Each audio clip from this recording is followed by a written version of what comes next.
I'm going to focus this talk on wine placements just for the sake of time, but for liquor it's pretty much the same in terms of a chain.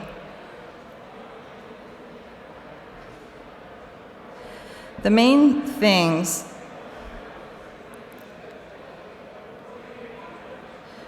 that I want to talk about are the three basic things that most distributors should know to get into national chains that I'm so surprised when I run into people in the market who have no idea what we're about, how we work, the fact that we're not an independent location and we all work together on a corporate level.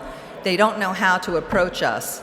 And it's very surprising to me always the number of people I run into that have no clue how to approach the restaurant chain industry as a whole.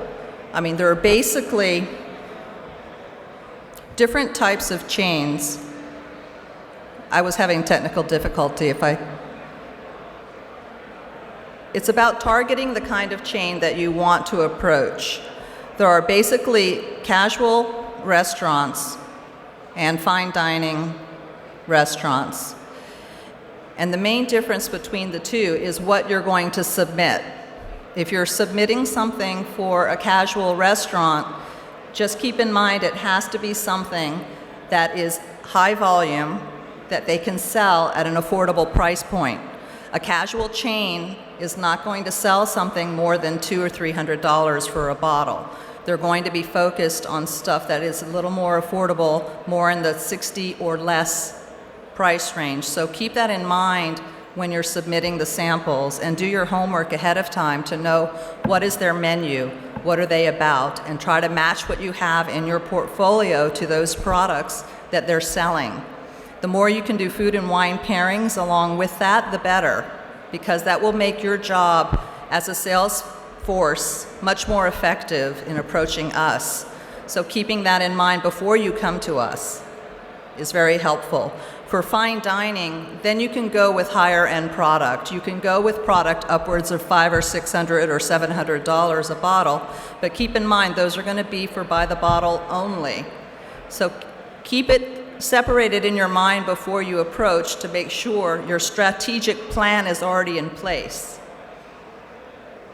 There are two different types of chains that I'm going to talk about. I've divided them basically into two. The first one is the controlled wine list. This is the restaurant where the corporate controls the entire list. You cannot approach at the store level. So you'd be really wasting your time to try to go to those accounts and try to sell wine because they don't have the ability to put them on their list. Now, some chains with controlled lists allow you possibly to do a one-time purchase for a sale, maybe pairing with a special they might be doing or something on a smaller scale. But it will be on a much smaller scale than you may want to sell your product, so you might have to look at that a different way and not approach that store directly. Go to your corporate office and have them make a plan to go to the corporate office of that chain to do the proposal for you. Then there are semi-controlled lists. Semi-controlled lists is like where I work at the Capitol Grille. Our list has a certain percentage that corporate controls, which we call the core list. The rest of the list is done at the store level, where the wine directors choose what products they want to put on the list. This also goes with alcohol, for that matter. If you have a product that you want to sell in craft beer or spirits, you can also approach the store level to get those products exposed at the different store levels. If you train your sales force to go to different locations with a strategic plan of how you're going to sell that product, they can, on the store level, get them into those individual locations. Granted, it's a slower way to go, but you have to start somewhere. And the best place to get exposure is on that back bar at a high-end restaurant that suits your product. It's great exposure for you, and you can also tag along with the staff behind that selling it. If they're into that product and are excited about it, that is your best sales force within the walls of the restaurant. Your best sales team is the staff working at the restaurant level itself.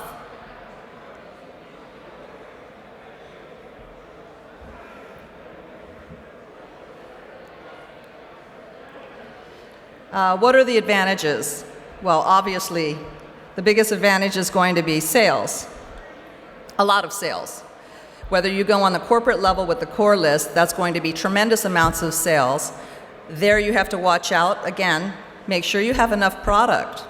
We have 70 locations.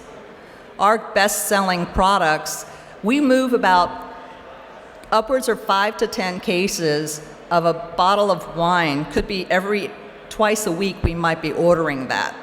If you don't have enough product, please don't propose that particular wine. On the flip side of that, we have placements that might be a little too low end and not the right fit for our chain. So that's something to keep in mind too, because you want to be represented well. You want your team to be represented well. You want to walk into the store level with your sales force and them say, "Oh my God, I love your wine. I can't believe it. What else do you have?" And they'll get excited to put more of your wines on their list, even though they're not core wines, because they love your core wine so much. At the same token, I've had wines I've put on the wine list that are not core wines that I've loved personally. And we had a wine director that used to be with us at our corporate office who said, "These wines are fantastic," and I introduced him to them. And they are now core wines at the restaurant. So you can start at a store level and that in turn become a core wine from that approach as well. There's just different ways to go about it. You have to just have a plan of how you want to approach it and then use those guidelines to get there, to achieve your goals. Having a placement also gives you leverage. The leverage on 2 levels. You can go to other accounts and say, "Hey, I'm with Capital Grille. I have a core wine," or "I have a wine at these 5 locations." The advantage to that is that wine is now in our computer database. Any of our chain can now put that wine on their wine list without waiting for approval. It is automatic. If they like the wine, click, it's on their list. That's how fast it can go if it's in the computer. If it's not in the computer and we have to put it on, it's going to be a waiting period, which can be anywhere from a month to, unfortunately, upwards of 6 to 8 months to get it approved to be on our wine list, at which point the vintage has probably changed, so we have to try it again. But at least the wine, if it's approved, though it's a vintage change, it's now still on our list. Which brings me to consistency, which we'll talk about in a minute. The other advantage, exposure. Our press. We do a lot of advertising, both with social media, through the internet, all over the place. If you're a product that we're selling, you are piggybacking on our advertising and our promotions that we do. So it's a very, very good marriage. If it's a good product and a good relationship, it can go for a very long time with us. We have wines and liquors that we've been selling for decades with our company. So it's really a long relationship that it's worth developing, I think, because we're not going anywhere anytime soon. I'm having clicker issues. Disadvantages. This is a tough one. I was doing a promotion, corporate-wide promotion, a few years ago with a very small, high-end winery. Midway through the promotion, they ran out of wine. And we were, every single location, and we have about 70, we were struggling to find adequate substitutions of this wine that they were out of to finish our promotion that had already been advertised all over the place. It was a very difficult situation for each of us to be able to get through the promotion finding substitute product. So just make sure if you're proposing a product to us that the supply, I love it, that the supply matches the demand of that product. Needless to say, we don't sell their wine anymore. The other thing that is good with liquor, he warned me about that. The other thing that you can do with liquor is if you have brand ambassadors, have them come to the restaurant level and bring a bottle. Get to know the staff, get to know the wine directors and the salespeople that purchase the liquor or beers for that company, and taste them on your product, educate them on your product, and maybe leave a bottle there for them to give to their regulars. If the regular customers start requesting that product, guess what? The director is going to buy some of that product and put it on their back bar. People will see it, and they'll start asking for it, and then we'll start buying cases of it. And then we see 10 other Capital Grilles start selling it also. And next thing you know, it's a corporate mandated liquor that we sell now. So you can also do it with liquor the same as you do with wine. It's just introducing it, standing by it, having a support team to sell it, and then it will be sold, and then it will be ordered regularly. The wrong placement. This is tough because make sure before you approach the chain, if it's a high-end chain or even for a casual chain at that, make sure that what you're proposing is a consistent product. We've had issues with bottle variations, vintage variations, that you might taste an incredible, dry, beautiful cab, and then you order a case and it's this fruity, sometimes damaged and faulted product that is not consistent with what you've tried. Or you order a couple of cases, and by the third or fourth case, the wine starts having variance issues. So that's going to reflect badly on whoever gave us that product. So please keep in mind who you're representing and submit products that have a solid reputation. Okay?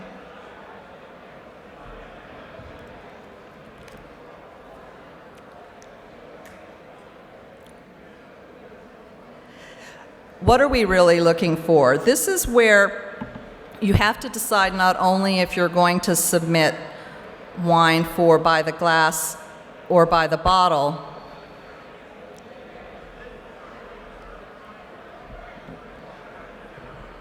Sorry.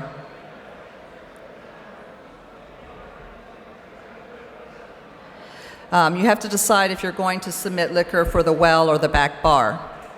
If you're doing something for the well, you have to go to corporate, period.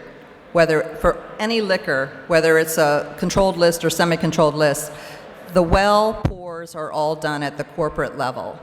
So don't bother going to the store saying, hey, I've got this great affordable vodka, can you pour it on your well? Because it's not going to happen. Go strictly just to the corporate office for that. This is more for the specialty products, the new products that are on the market. I was talking to someone out on the floor about spiked cider. There's also craft beers and honey mead beers and a lot of new things that are coming out that are very exciting, and the millennials are eating it up. They love it. So it's an opportunity for you to go to them with your sales force and say, we have all these fun, beautiful new products. Get them at the store levels. Get them at 10 stores. Get them at 15 stores. Get in the chain somehow, and then let it grow from there. And that's the best way to do it. There's also promotions we do. Study the chain and see what they're currently doing and target a specific program. We do a summer wine tasting event every summer. We do a fall event paired with a burger. We might want to do something else that you want to suggest to us that we're not doing. We're very open to hearing what your ideas are. Just come with a plan, have it make sense, and propose it. If you can't get it approved on a corporate level, get it approved on a store level and do what we call a trial. We'll put it in some test markets and we'll test it at 10 stores or 15 stores. We might do it in the rural, we might do it in only the metropolitan areas, but we'll test it out and see how it goes. If the program is successful, it may become a corporate mandated program that we might do every single year. So it's something also to come forward with. So that if you don't have a program you want to submit to that we're currently doing, that's when you come up and create your own and develop it for us and let us pour it for you.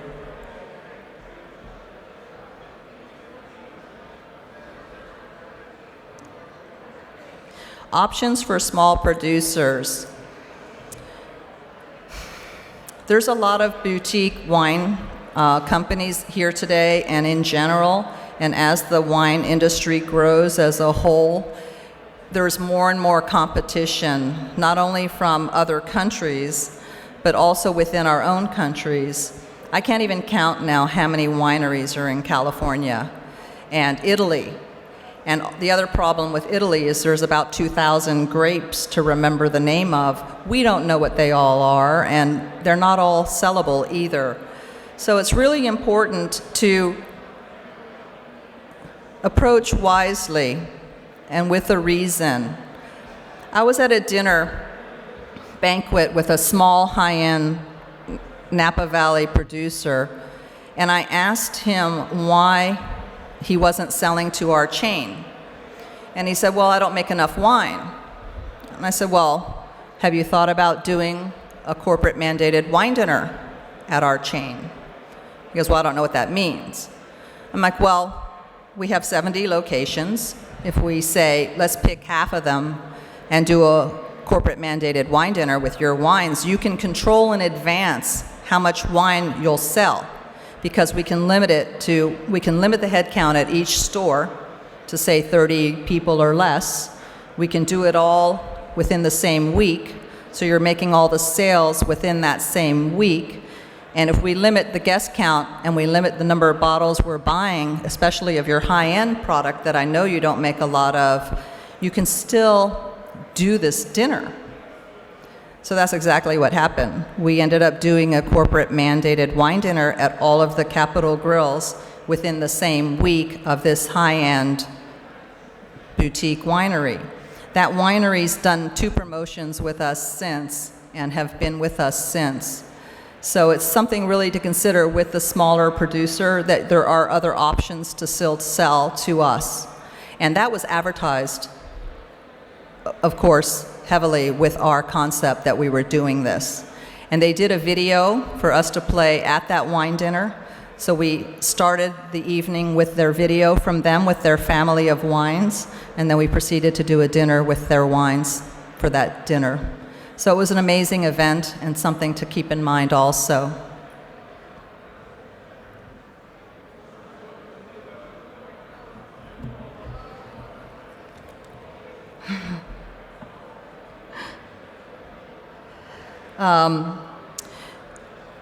After you get a placement, you have to make sure that you're not lost on their wine list.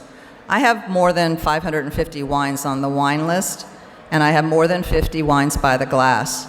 It's very easy to get lost on that wine list. So you have to be able to maintain the sales for those wines on those individual accounts. And this is where your sales force really has to get out there and sell the product every day. Look at what's selling and look at what's not selling, and go and taste the staff on what's not selling and give them the tools they need to sell it. You can do this different ways. Offering exclusives.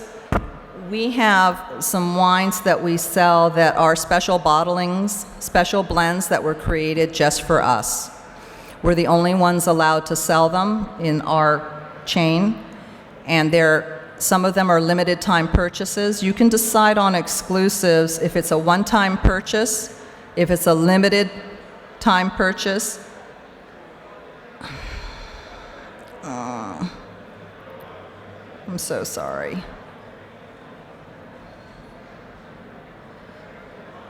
Or if you want to do it as a deadline to order, you can put deadlines on orders as well.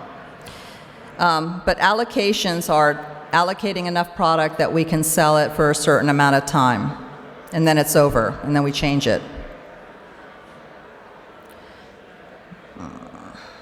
There's also custom winery bottling.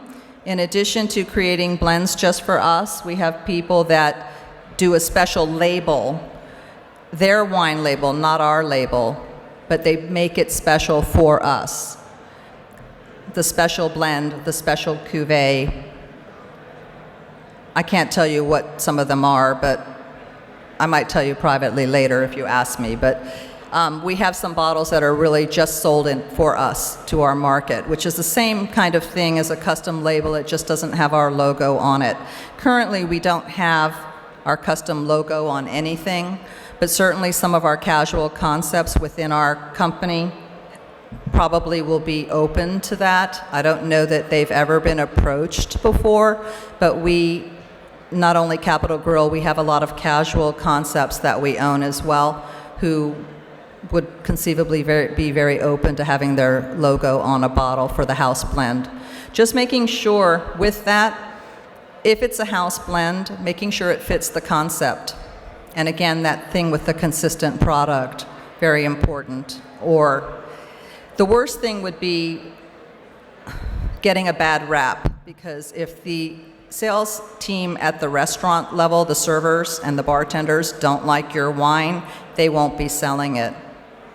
If the wine directors don't like your wine, they'll be complaining to corporate, and your wine will probably be removed from the core list if it's not a good product. So just keep all that in mind before you propose anything, because I know all of you have products that are wonderful and amazing, and that's what you want to sell to us. And we want it.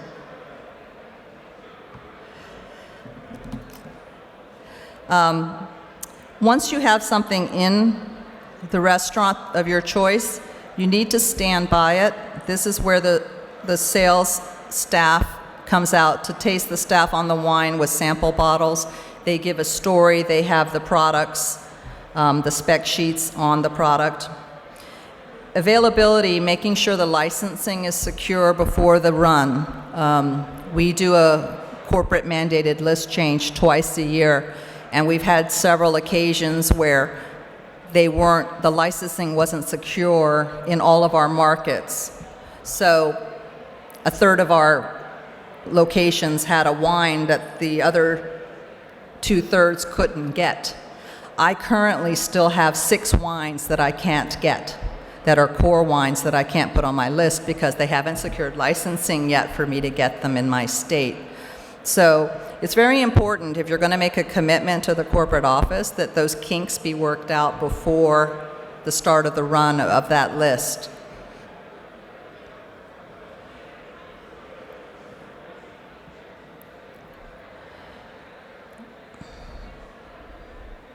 Case breaks. This is my favorite.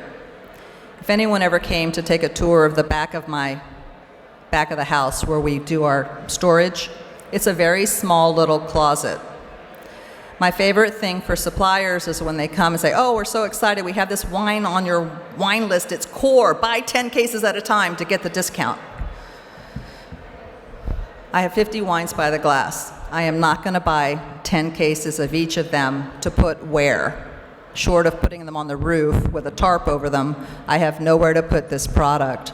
So please work out with your suppliers to do case breaks on 3 cases or less. Ideally, I love the suppliers who say 1 case at a time and you get the discount. Because logistically, we have nowhere to put this product. And if it's a high-end by the glass, we're only going to buy 1 case at a time. RIPs versus case buys. If it's a high-end wine, I'm going to use an example wine by the glass we sell for $85. We're not going to be moving a lot of it, but we're not selling a lot of it. So you're like, well, let's just reduce the price to 70, and I'll give you a rip. You know, we negotiated a rip. Well, the rip doesn't bring the price down of that bottle of the glass of wine. A rip helps the bottom line as a whole. It'll help our costs for my A versus T, it'll help my costs for my inventory controls, but it does absolutely nothing to reduce the cost of that glass of wine because it's not applied directly to the wine like a case break is. So if you want something to sell more by lowering the price, do it through case breaks, don't do it through rips, because rips won't achieve that goal.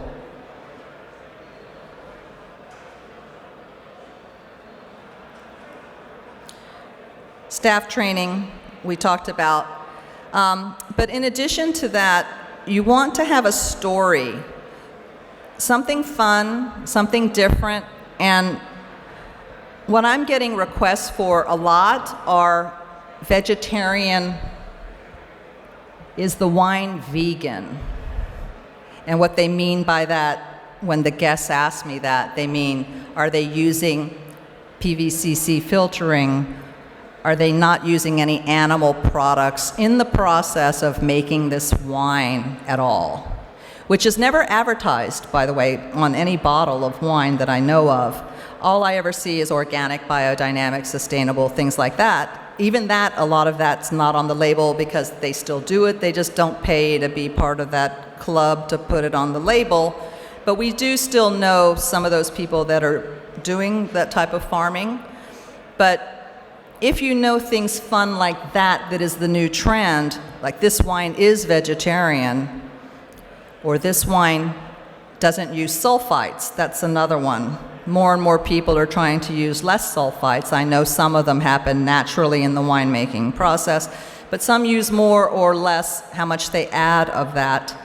And that's something that our customer base asks for as well. So those are selling points to us.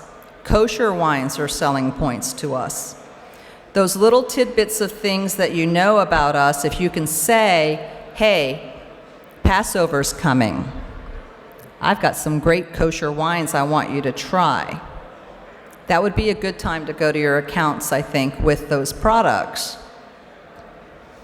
If it's Thanksgiving and you have some incredible Beaujolais Nouveau, it might be a good time to say, hey, I've got some great Beaujolais Nouveau or Valpolicella or some other wine that pairs really well with turkey.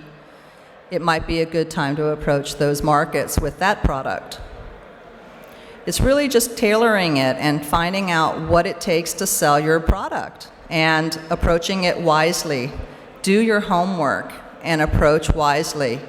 If you look at my wine list and say, gosh, you don't have a lot of French wine, you need some more Montrachet in there, you need some more French wines, then come to me with those wines. And say, I noticed you don't have any Saint Veran. I've got a great Saint Veran. Here, come try it. But make an appointment. Don't ever just come in on a Monday while I'm doing inventory and say, here I am, buy wine from me. Because it's just, I love that. Just can't tell you how much I love that. I have one rep that does that to me every single Monday. And I just love when he walks in the door and I'm like, at some point, someone's got to tell you this is not the way to do things.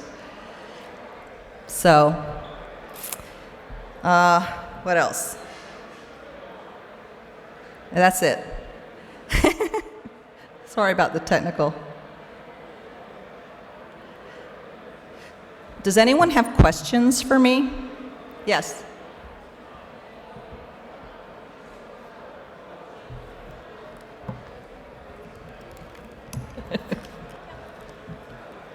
Thank you. This is really tough information to come by, so thank you very much for sharing everything, first of all. And you talked a lot about everything, but you have the semi-control model and then more of the control model. Mm-hmm. Do you have any, high-level tips on the right way to approach the more controlled chain model of, as a sales rep, how would I go about approaching, the more control chain model? You have to go to the corporate office. You have to. Just find out where it is and go to them with a plan. See what they're doing now, see what wines they're selling now, what type of food they have, what's their price point, and see what they're currently selling on their wine list, and find a hole that you can fill, whether it's a by the glass hole, or I don't know if you sell liquor or wine. Liquor. Yeah. So find a hole. Well, liquor is, if you have a new product, new on the market, go to town. You can bring that everywhere. And but bring it with knowing what they sell, find a fit within that. You need to make it work for them and find a way to do it. If it's a tasting flight, if you have a flight of different things you do, you might want to propose a tasting flight for them. Especially if it's a sports bar kind of thing. Target the chain that works for your product. Right. Yeah. Is it a sports bar chain you're going for? Is it like an Olive Garden type chain, or is it something that's tequila? You might want to go to a Mexican chain. Yeah. So really approach it having done the research of what it is that'll fit for them. Great. Yeah, thank you. Okay.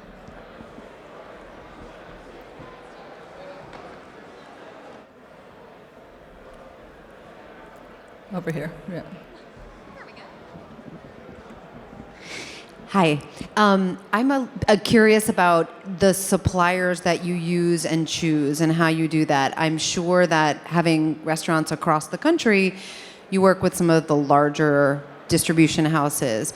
What options are there for smaller to mid-size importers and distributors that may or may not be in all of your markets with distribution? It sounds like you're interested in a great variety of products. So what do you do to mitigate those challenges? Well, if you're not in all the markets, go to the markets you're in and approach the chains. Like for us, we're in I think almost every state. Just go to the markets that we're in and approach at those individual stores. And the main thing with that is if you can get into all those individual stores, you can then go to corporate. It'll help you grow as a company as well, because if you're in, say, 20 or 30 of our restaurants, as you grow as a distributor and as you gain states, you can then gain accounts. And then, sure enough, slowly you'll be one of those big distributors that we're buying from. So.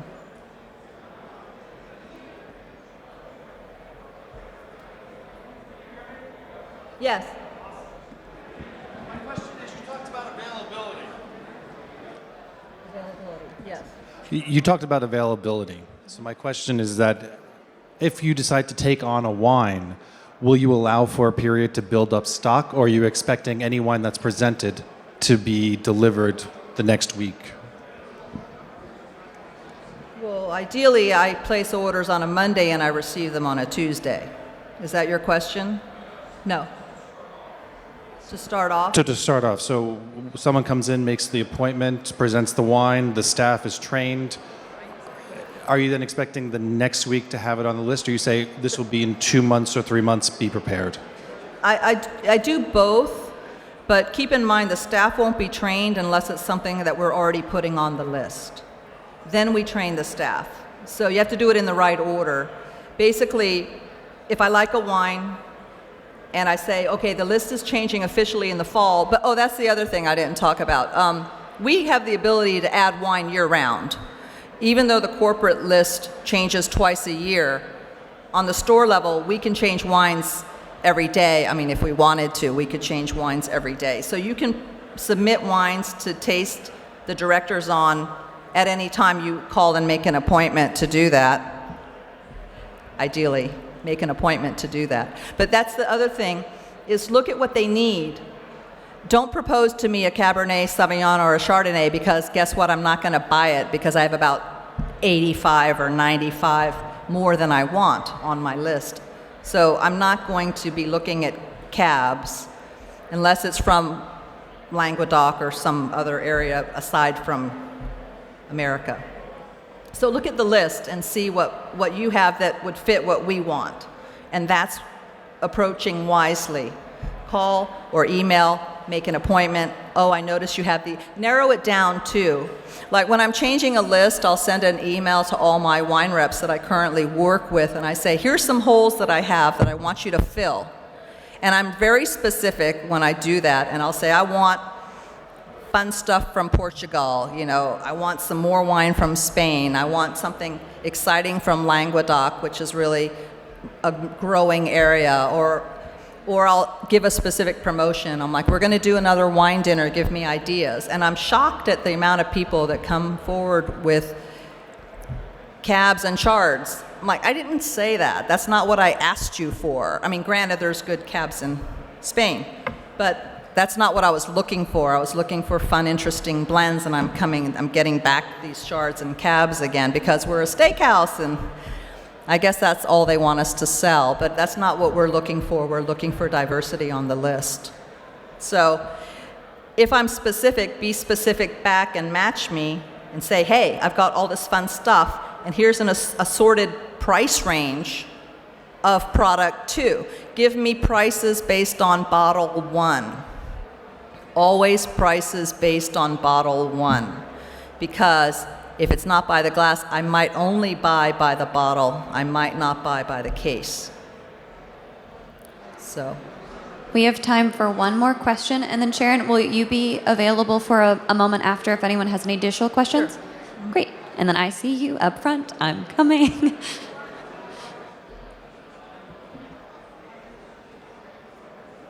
Yeah. This was more fun when Sean did this yesterday when he was wearing tennis shoes, but almost. I could probably hear her. She's right there. Thank you. Okay. I want to go back to trying to get your foot in the door. So how do you get the name of the proper person to talk to, which I know is phone call after phone call, which is what we've done. You're talking about corporate or restaurant level? We could do restaurant level and then maybe go to corporate. Mm-hmm. But once you get that name, you make the phone call and you try and make an appointment. Yes. Email usually doesn't work. We don't get a response that quickly or any response. Right. And phone calls, yes and no. We don't always get a return phone call. So how can you stand out in trying to make that appointment? Yes, I have to admit that's tough. Okay. I'm equally guilty of not returning those emails or phone calls. Try to approach when it's not a busy time of year. If you call the store, ask who the wine directors are, or if it's spirits, who does your liquor purchases or beer purchases, and get the name. Come into the bar, find out when they're there. Come into the bar, have a drink, eat lunch. And while you're there, meet the person informally and give them your card. And then just strike up a conversation with that person. And if, just say, but do your homework before you do that. If you're going to do that, don't just go and say, hi, here's my book. Take it, because I'm going to throw it away. I'm not going to look at it. But if you come to me and say, I've got this amazing wine that's really new on or cider or product, whatever it is that's really new on the market, and I see your list and I see that this would fit perfectly with what or better yet, it happens to be right here in my bag if you want to try some right now. That's a good in, I think. Yeah. That would work. Thank you so much, Sharyn.